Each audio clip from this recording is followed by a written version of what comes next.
আপনাদেরকে স্বাগত। চালকদের নামে অটো রিকশার নিবন্ধন বাস্তবায়ন, মালিকদের দৈনিক জমা 800 নির্ধারণ, ঢাকার গাড়ি ঢাকা মহানগর সড়ক পরিবহন আইন 2018 পেশকৃত সহ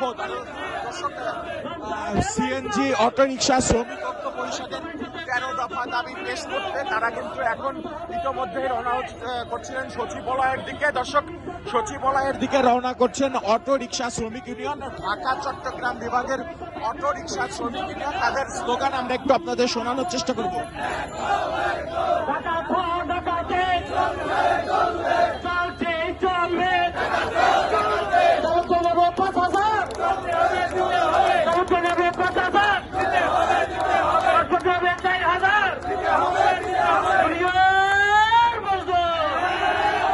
ধন্যবাদ প্রিয় সিএনজি চালক ভাইয়েরা। আমরা পুলিশের তরফ থেকে তাদেরকে একটি দিক নির্দেশনা দেওয়া হচ্ছে, সেটি আমরা আপনাদেরকে শোনানোর চেষ্টা করবো। দাবি দেওয়া জানাবেন, কোনো সমস্যা নেই। যেহেতু আজকে কর্মব্যস্ত আপনাদের নেতৃবৃন্দ, আশা করি যে স্মারকলিপি প্রদানের অনুষ্ঠান আছে, আপনারা সসম্মানে ওখানে গিয়ে আপনাদের কর্তৃপক্ষের সাথে যথাযথ কথা বলেন। আর সচিবালয় রেস্ট্রিক্টেড এরিয়া হয়, আপনাদেরকে অনুরোধ জানাচ্ছি ওদিকে না গিয়ে আইন শৃঙ্খলা বাহিনীকে আপনারা একটু সহযোগিতা করবেন। আপনাদের প্রতিনিধি দল সচিবালয়ে গিয়ে আপনাদের দাবি দেওয়ার বিষয়টা উপস্থাপন করবেন। ধন্যবাদ। দর্শক, আমরা কিন্তু দেখানোর চেষ্টা করলাম বাংলাদেশ পুলিশ কিন্তু তাদের সকলকে সচিবালয় অভিমুখে যেতে না করে এবং তারা কিন্তু তাদের একটি প্রতিনিধি দল সচিবালয়ে পাঠাবেন বলে জানিয়েছেন। দর্শক, এখান থেকেই পুলিশ কর্মকর্তা মোহাম্মদ বুলবুল সাহেব তিনি কিন্তু প্রেস ক্লাব সচিবালয় এলাকায় নিরাপত্তা প্রদান করে থাকেন এবং সেই কিন্তু পরিষদের আহ্বায়ক বক্তব্য দিবেন। বক্তব্য দেওয়ার পরে আমরা আমাদের যে 13 দফা দাবি রয়েছে, আজকে ঢাকা শহরে নৈরাজ্য সৃষ্টি হয়েছে, পার্কিং এর ব্যবস্থা নাই, নো পার্কিং এ মামলা দেওয়া হচ্ছে।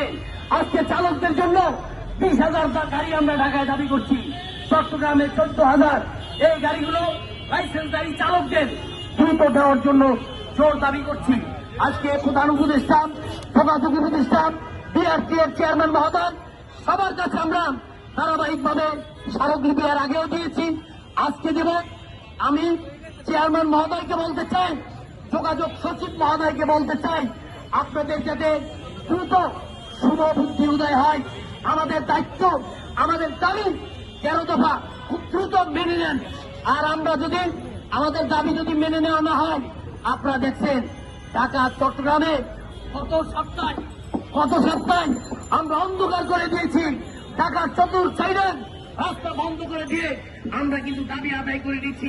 সরকার কোনো রকম আমাদেরকে বিব্রতকর অবস্থায় ফেলবেন না, বিপদে ফেলবেন না, আমাদেরকে চ্যালেঞ্জের মুখে ফেলবেন না। আমরা আমাদের দাবি আদায় করার জন্য আমরা ঐক্যবদ্ধ। আমরা পূর্বার আন্দোলনে যেতে চাই না। যদি দ্রুত আপনারা যদি সোজা আঙ্গুলে গিয়ে না উঠলে আঙ্গুল ব্যাখ্যা করব, সংগ্রামে যাব, আন্দোলনে যাব। ধন্যবাদ। আমাদের মাঝে আমাদের ঐক্য পরিষদের আহ্বায়ক দর্শক, সচিবালয় অভিমুখে বিক্ষোভ মিছিল নিয়ে যাত্রাপথে তাদেরকে পুলিশের তরফ থেকে এখানে থামিয়ে দেওয়া হয়। এখান থেকে তারা বিক্ষোভী বক্তব্য প্রদান করে তাদের একটি সমন্বয়ক টিম নিয়ে তারা সচিবালয় অভিমুখে তাদের স্মারকলিপি পেশ করবেন বলে জানিয়েছেন। স্মারকলিপি পেশের অনুসারে আমরা বিক্ষোভ সমাবেশ শেষে আজকে এখন স্মারকলিপি প্রদান করতে যাচ্ছি। আমরা বলতে যাচ্ছি যে সিএনজি চালকদেরকে কোনোভাবে খালি করে দেখার সুযোগ নেই। কারণ আপনারা জানেন সরকার, অনির্বাচিত সরকার, বিগত ফ্যাসিস্ট সরকার এই শ্রমিক স্বার্থ বিরোধী ছিল। তারা 2018 সালে কালো আইন করেছে। সেই কালো আইনের বিরুদ্ধে আজকে শ্রমিকরা মাঠে নেমেছে, আন্দোলন সংগ্রাম হচ্ছে। শ্রমিকরা কি করতে পারে এদেশের সাংবাদিক সমাজ জানে, বিশ্ব জানে। 36 জুলাইয়ের আন্দোলনের মাধ্যমে ফ্যাসিস্ট সরকার বিতাড়িত হয়েছে এবং আমরা এই শ্রমিক স্বার্থের জন্য আমরা আবারও আন্দোলন সংগ্রাম করবো। এই কারণে যে 13 দফা দাবি আদায় না হওয়া পর্যন্ত আমাদের আন্দোলন চলবে।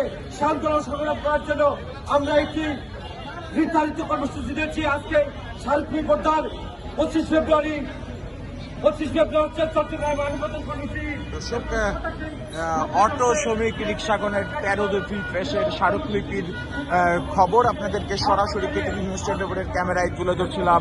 Sujoy Majumdar, KTV news 24, Dhaka.